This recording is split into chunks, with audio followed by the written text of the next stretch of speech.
Okay, so today we're diving into the Qwen3-VL technical report. This just dropped from the Qwen team on November 27th, 2025, and it's a pretty major milestone for vision language models. It really is. We've gone through it and, pulled out the key insights to get you up to speed right away. And the first takeaway is that Qwen3-VL is, well, it's officially the most capable VLM in their series to date. It's achieving state-of-the-art performance pretty much across the board. The headline feature, though, has to be the scale. We're talking about native support for interleaved contexts. So that's text, images, and video all mixed together. Exactly. All mixed together up to an absolutely unprecedented 256,000 tokens. And just to put that in perspective for you, most of the leading models right now, they still struggle to get past 32K multimodal tokens reliably. So 256K it's a huge leap. It's a paradigm leap, especially for things like analyzing long videos or, complex multi-page documents. And this isn't just one giant model, it's a whole family with dense variants from 2 billion up to 32 billion parameters. And these massive mixture of experts models, their flagship MOE has 235 billion total parameters, but, and this is the key part, only 22 billion are activated per token, so it's incredibly efficient. Now, here's the part that really surprised me. VLMs, they often get worse at language when you train them on massive visual data sets. It's a known trade-off. A huge trade-off. But Qwen3-VL actually delivers markedly stronger pure text understanding.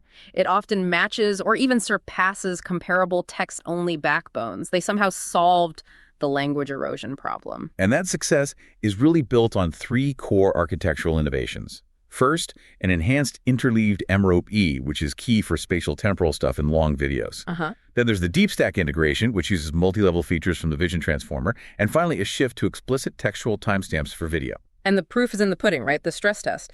Their flagship model got 100% accuracy in the needle in a haystack test, all the way up to the full 256K context length. Which validates that the capacity is real. It's not just a theoretical number. It's also dominating complex instruction following benchmarks like MIA bench. This is a big step forward. Okay, so let's zoom out a little and look at the bigger picture here. The whole mandate for vision language models has fundamentally shifted. Yeah, it's not enough for a VLM to just caption an image anymore. Exactly. The expectation now is that they have to match or even beat text-only LLMs in pure language skill, while also mastering long context understanding, STEM reasoning, and these complex agentic workflows. And that's the really high bar that Qwen3-VL set for itself. It's built on the Qwen3 series, and the architecture is actually pretty clean. It's a 3-module setup. So you have the SIGLIP2 vision encoder. Right, which is very powerful. Then an MLP merger to map the visual tokens into the right space, and then the Qwen3 LLM backbone itself. It's a really modular design. And their release strategy gives you a ton of flexibility. Like we said, 4 dense models, 2B, 4B, 8B, and 32B, and then the 2 big MOE models.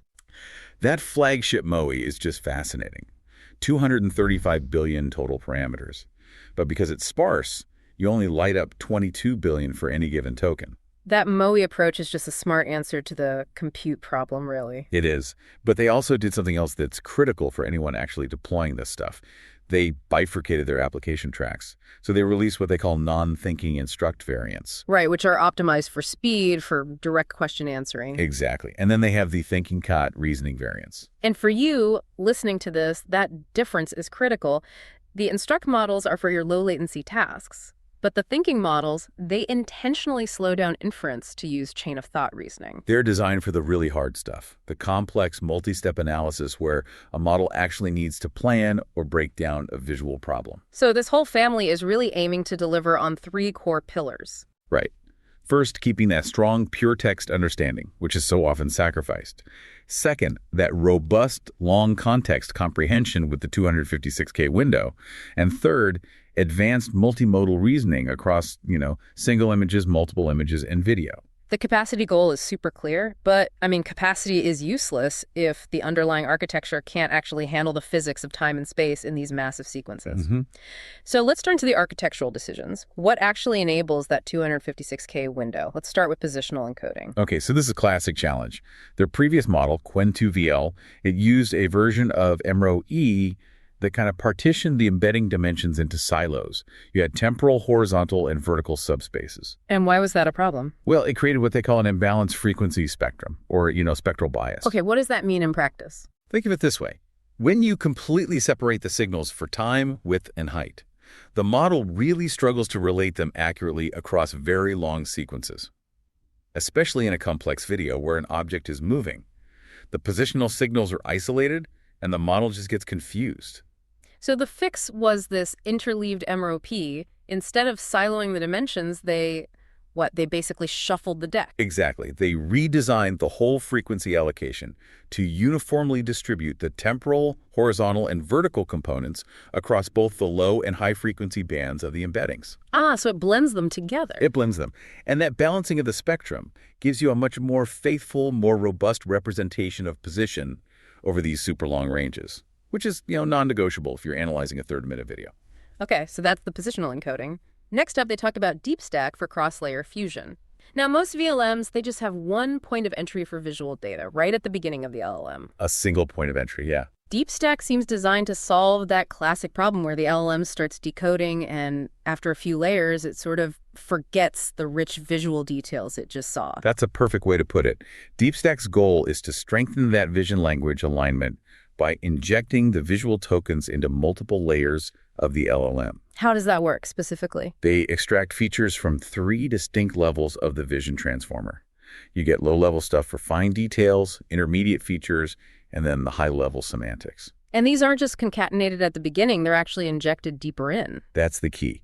They project those 3 feature sets using their own dedicated merger modules and then add them directly to the hidden states of the first 3 LLM layers. Wow, so it's a residual connection, but with visual data. Pretty much. And it's such a powerful mechanism. And it's such a powerful mechanism. By injecting these features deeper, the model preserves that rich visual context across all the scales, from textures and edges all the way up to semantic concepts, right? As the text decoding process begins, it just prevents that early semantic drift. Okay, the third big architectural upgrade tackles video synchronization. This gets really complicated with the 256K context. So they moved to explicit text-based video timestamps. Why did they ditch the T-Row-E system they used before? So Qwen3-VL's T-Row-P, it tied the position IDs directly to absolute time. For super long videos, this created these massive, sparse position IDs, which are computationally expensive and hurt performance. And it also forced them to use uniform frame sampling, which isn't always the best way to do it. Not at all. So the new approach is actually much simpler, and it plays to their strength, which is in language. Right. They adopted a textual token-based time encoding strategy. They just prefix each video temporal patch with a little formatted text string, like 3.0 seconds. So the LLM is literally reading the timestamps. It's just processing time information as structured text. Okay, that's clever. But I have to ask, doesn't prefixing every single patch with a text string eat up valuable context length compared to a purely numerical ID? That feels like a trade-off. It is a trade-off, you're right.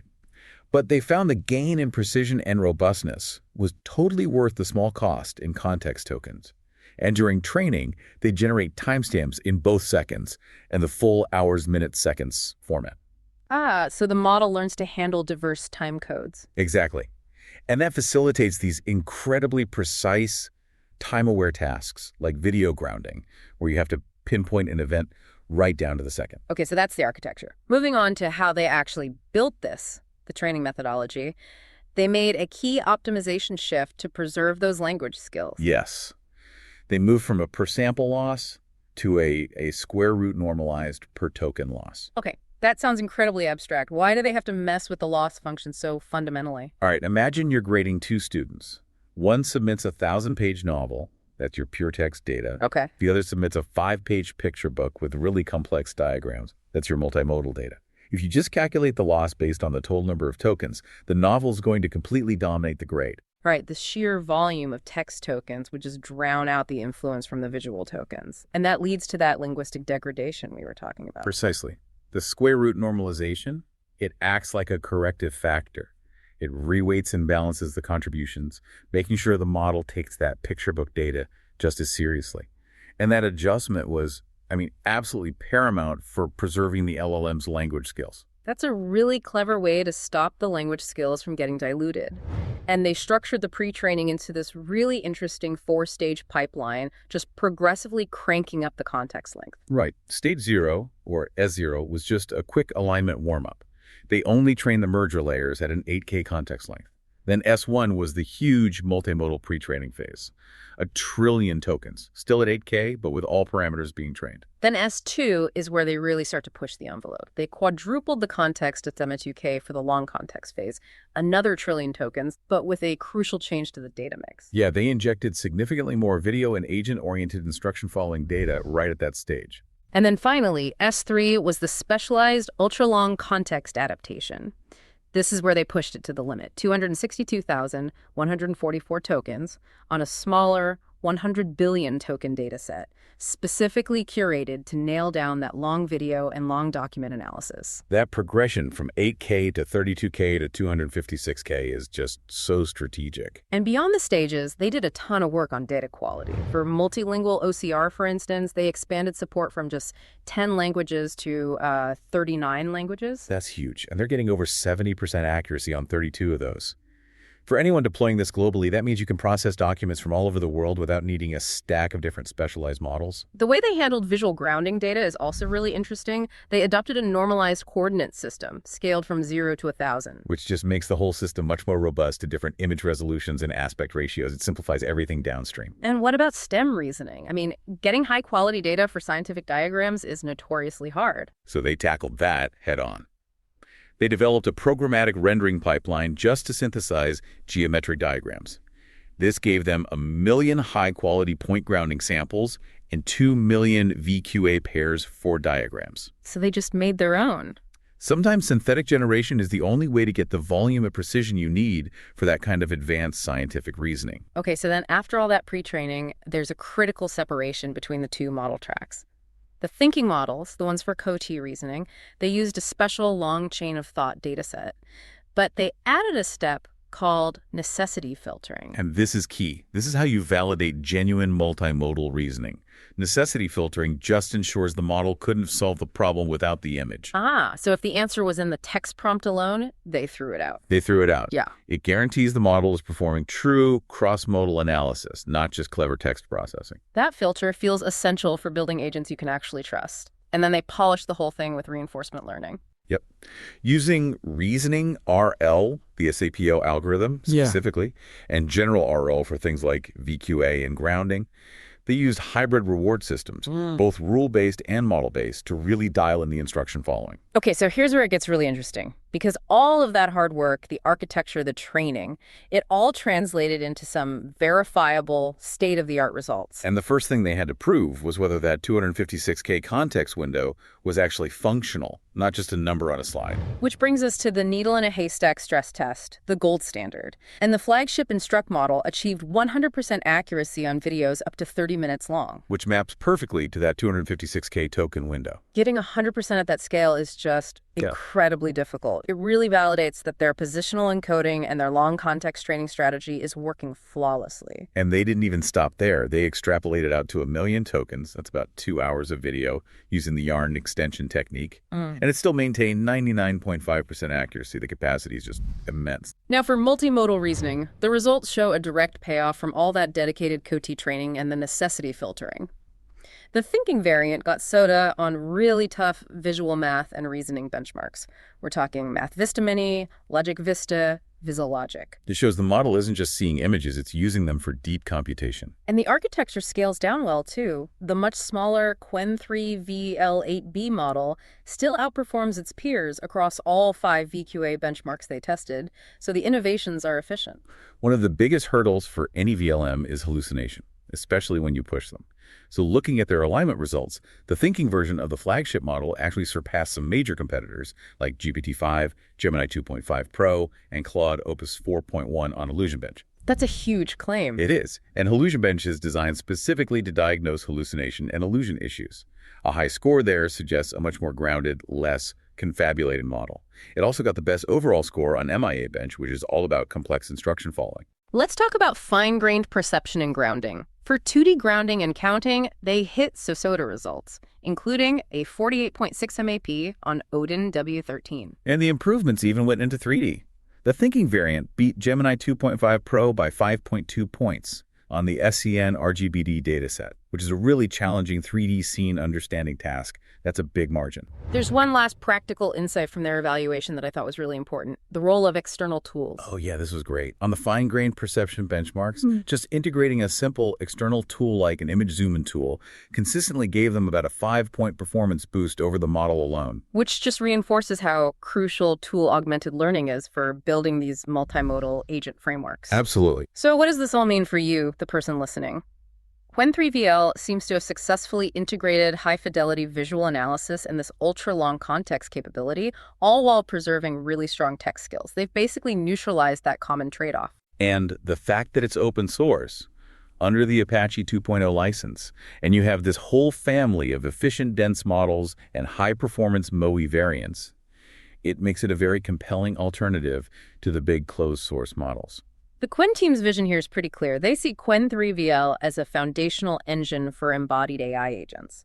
That really feels like where this is all heading. Right. Models that are capable of decision-making, interactive perception, and multimodal control in real-world workflows, like interacting with a GUI or controlling robotic systems. This paper really lays out a clear roadmap for how to get to scalable multimodal intelligence without gutting the language capabilities of the LLM backbone. It really does. Which leaves us with a final thought for you to chew on. We saw how DeepStack injects visual features into the first 3 layers of the LLM. Now, considering this model's very strong performance, how deep into that decoder block do visual features truly need to penetrate to enable complex, multi-step, agentic reasoning? That's the question, isn't it?